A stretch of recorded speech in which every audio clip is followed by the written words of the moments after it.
pour votre dernier mot. Je vais commencer avec vous, Blaise Lasme. Bon, merci beaucoup. Alors, les derniers mots que j'ai entendus de la part de mon adversaire du jour en face portaient sur Stéphane Kipre. Je le répète, c'est-à-dire, même dans l'opposition, on vit. Dans l'opposition, on vit. Peu importe nos ambitions personnelles collectives, peu importe nos situations du moment, il faut préserver beaucoup de choses. Stéphane Kipre, quand tu dis Stéphane Kipre a volé 4 milliards, c'est des accusations graves que tu ne peux pas faire sur un plateau de télé. Parce qu'il n'y a aucun procès qui a été fait à son encontre qui a conclu en ce qu'il ait volé 4 milliards dans la filière Café Cacao. C'est de la diffamation. Et ça, c'est pas bon. Mais je vais plus loin. On peut faire la politique avec beaucoup d'élégance. Qu'est-ce qu'on demande? On demande que les règles soient assainies pour qu'on aille à la confrontation des idées. C'est tout ce qu'on demande. On perd, on a perdu. On est opposant, est-ce qu'on ne vit pas? Mais on gagne, on met en place le projet qu'on a prévu pour les citoyens, et puis on avance. Mais on n'a pas besoin pour ça de chercher à se discréditer, s'insulter, se menacer, mettre les gens en prison. Ce n'est pas de ça qu'il s'agit. Il s'agit de la Côte d'Ivoire. Il faut qu'on rentre dans l'ère de la modernité. La modernité, c'est qu'on ne discrédite pas, on ne diffame pas les gens.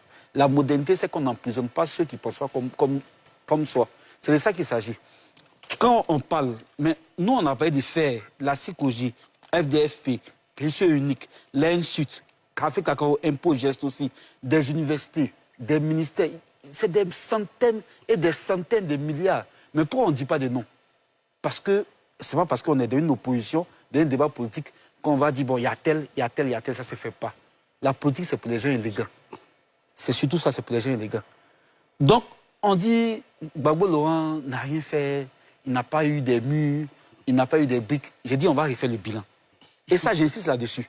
Mais en même temps, en matière de gestion, d'orthodoxie financière, Gbagbo Laurent, quand il vient au pouvoir, il ne nomme pas au sein du FPI le DG des impôts, de la douane, du trésor. Il fait un appel à compétence. Et ceux qui emportent cet appel à compétence-là ne sont pas de son parti. Gbagbo Laurent, quand il vient au pouvoir, il met en place ce qu'on appelle le SIGFIP, le système intégré de gestion des finances publiques, qui permet de réconcilier notre pays avec les institutions financières internationales, qui nous donne même un satisfecit pour la bonne gestion des finances publiques.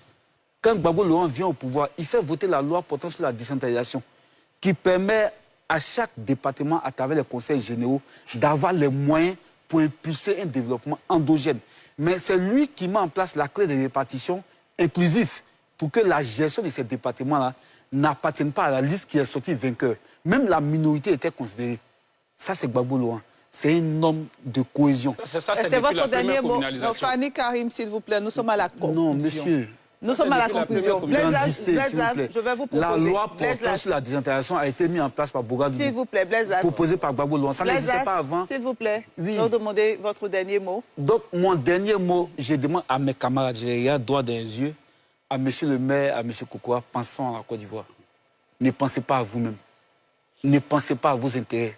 Ne pensez pas aux intérêts de ceux qui vous envoient ici. Mais pensons à la Côte d'Ivoire. Merci. Merci.